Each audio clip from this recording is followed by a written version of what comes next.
Hi! Mahilig ba kayo sa ice cream? Kung mahilig nga kayo, magustuhan yung project namin.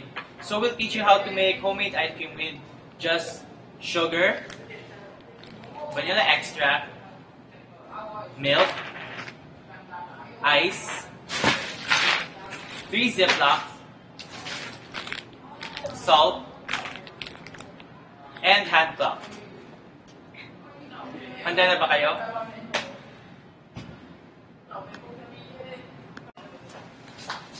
Hi, so we're here going to do the mixing and we'll show you the steps on how to do it. So first, you mix the milk, pour it inside the Ziploc. Yeah, this can take a while.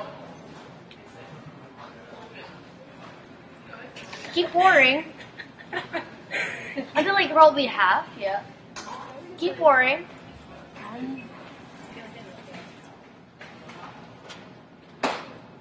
Okay, keep pouring. Yeah, we're almost done. Konti pa, konti pa. Good? Okay. Okay, and then we mix a teaspoon of vanilla. So there's the vanilla extract. Get a small spoon. Konting-konti lang kasi matapang yan. Okay? Put it in. And then, you put sugar inside the mixture. Gaano karami? Ikaw bahala. Basta gusto mo. Sige. Sige pa, konti pa. Okay. Okay na yan. And then you seal it together tightly. You leave konting air sa loob. Yan. Make sure it's sealed tightly. And then you mix the insides. Okay? Mix. Like that. So you mix it. And then you have to make sure that there's only a little air inside, or else too much air left inside may force the bag to open during shaking. So next thing is you place this bag inside another quart bag para hindi siya mabutas, tsaka hindi siya bumukas. So papasok natin siya. And then again, you seal it tightly.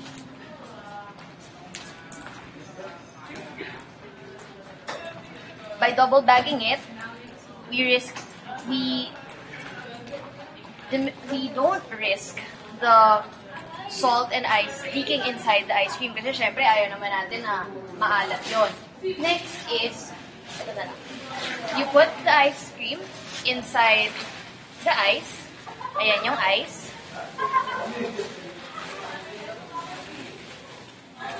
Okay. Tapos, bubuhusan natin siya ng salt. Kailangan natin.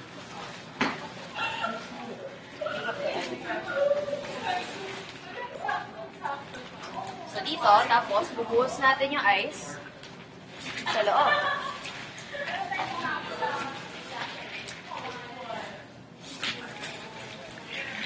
Kailangan covered na covered siya.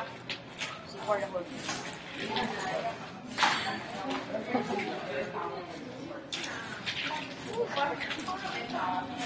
Mas maganda gamitin kapag crushed ice para kuha niya talaga lahat. So, once na nasa loob na yung ice, kukuha tayo ng salt. Sige, yan. Okay. Tapos, kukuha tayo ng salt. Tapos, ilalagay natin sa loob. Okay. Salt. Make sure that you cover the whole layer of ice with salt.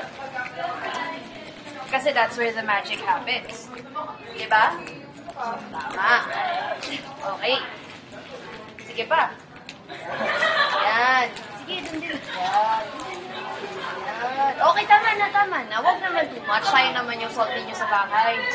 Ngayon, we seal it again. So, seal. Para walang lumabas. And you start shaking. And this is our shaker. Hi! So, shake.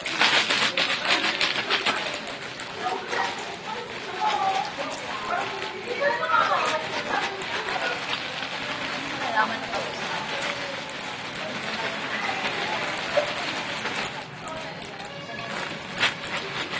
Sometimes, kasi yung reaction ng salt, at saka ng sakit ng ice is too cold, so you need this one, and then you wrap it around, and then you shake. Much better.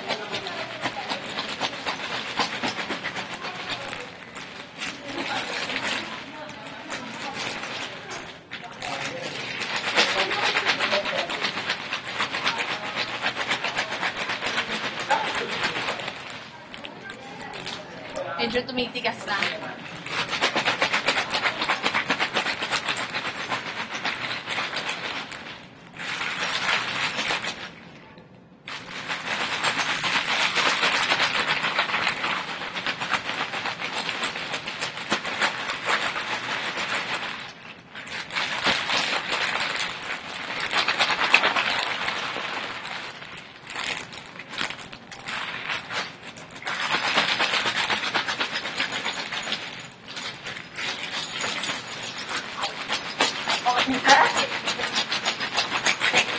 Shake, shake, shake,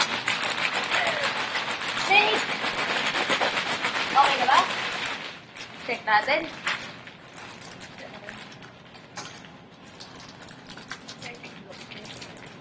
Medyo tumitigas na. Baka kulang lang yung ice natin. Keep shaking.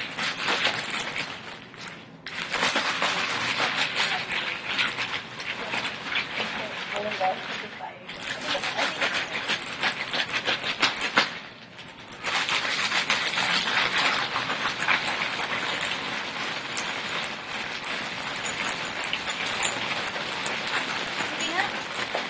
Pasa mo nga.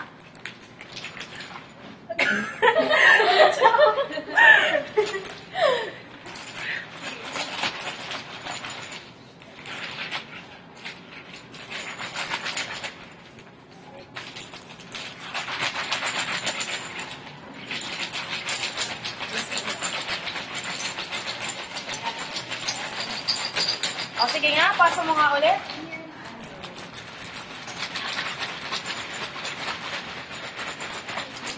Okay na ba?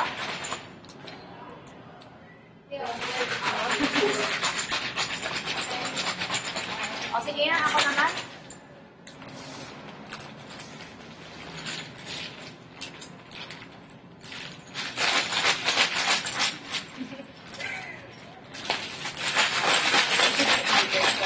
Yeah.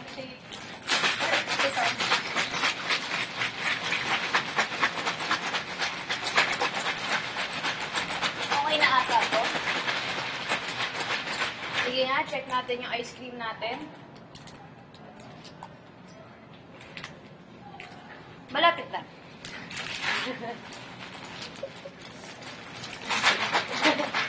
Ikaw nga mag-put.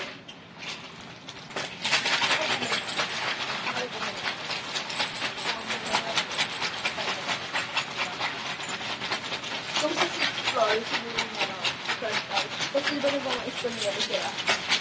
Magbibenta na. Magbibenta naman siguro yun. Pinahiram na kami ng lighter. Bibenta naman. Okay nga, check natin. Hindi hard. Pwede na ba? Malapit na. Kung ganito, hindi pa siya okay, kuha ka ng salt. Salt! Dagdagan mo ng salt. Kasi again, that's where the magic happens.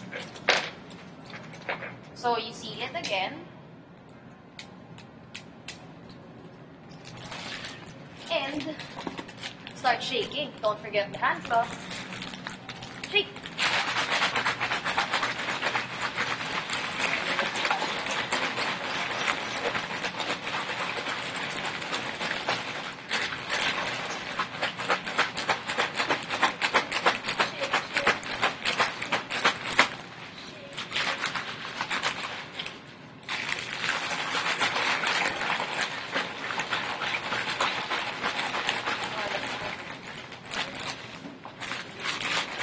Gumagana ba? Okay na ba? Oo, siguro. Konti na lang.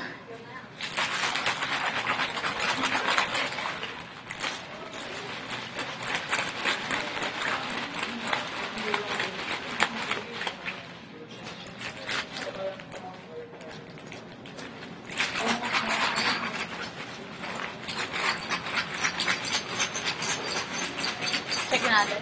Check natin.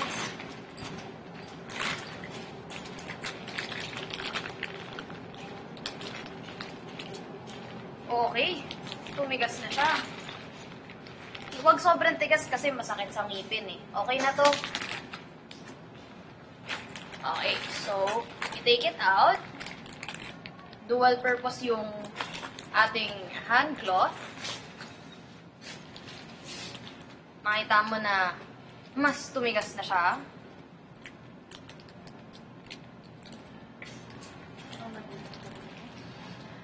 At bubuksan na natin siya ngayon.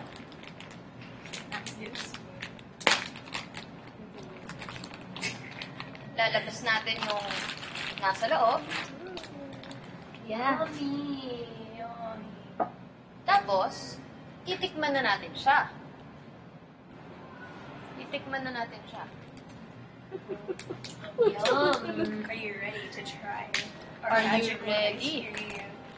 I don't know. You can watch. Nakita mo na yung nasa loob? Ayan! Ice cream! Ayan, oh. Ayan, oh. Ayan. Ice cream! Okay, sige. Kuha ka ng konti sa loob. Ito. Pakita mo. Yum. Pakita mo. Ayan! Yung ice O, sige, cream. subo. Wow! Okay. Instant ice cream. Try it at home. After making the ice cream, did you notice that we put salt? Well, salt lowers the freezing point of ice.